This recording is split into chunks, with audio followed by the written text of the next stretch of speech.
नमस्कार मित्रांनो, शेतकरी आणि टेक्नॉलॉजी आपल्या यूट्यूब चॅनलमध्ये स्वागत आहे. मित्रांनो, आता काय होतं की उन्हाळा लागलेला आहे आणि उन्हाळ्यामध्ये काय होतं की गायी आपल्या हिटवर येत नाही त्या, आणि जरी आल्या तरी गायी गाभण राहत नाही त्या. आणि बऱ्याचशा गोट्यांवरती काय होतं आहे की गायींचं अबॉर्शन म्हणजे गायी गाभडतात. तर मित्रांनो, याचं कारण काय आहे की गायी हिटवर येत नाही त्या किंवा गायी राहत नाही त्या.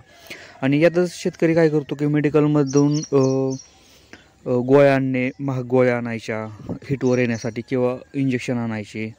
त्याचप्रकारे वेगवेगळ्या प्रकारची पावडर वापरायची गोट्यावरती. यामुळे काय होतं की गोट्यावरती आपल्या मोकळ्यात जास्त खर्च होतो आणि उन्हाळ्यात आपल्याला बघायला भेटतं की गोट्यांवरती जास्त खर्च झालेला दिसतो.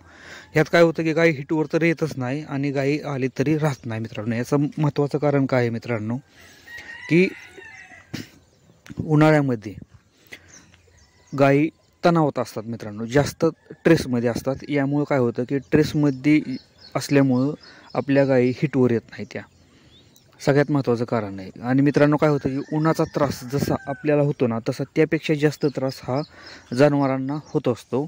यामुळं आपल्या गायी हिटवर यायला त्रास देतात. तुम्ही जर बघितलं तर तुमचं सगळं व्यवस्थित आहे, गोठा व्यवस्थित आहे, सगळ्या गोष्टी व्यवस्थित आहे त्या, म्हणजे खाणं पिणं त्या गाईचं सगळं व्यवस्थित आहे, गाय आजारी नाही, तरी गाय हिटवर येत नाही. कारण मित्रांनो, काय होतं की गाय ट्रेसमध्ये असते, उष्णतेचा त्रास हा गाईला होत असतो. या त्रासामुळं गाई आपली हिटवर येत नाही, माझावरती येत नाही, आणि जरी आली तरी राहत नाही मित्रांनो. म्हणून काय करायचं मित्रांनो, बऱ्याचशा गोट्यांवरती आता फॉगर सिस्टीम वापरतात किंवा फॅनचा वापर केला जातो.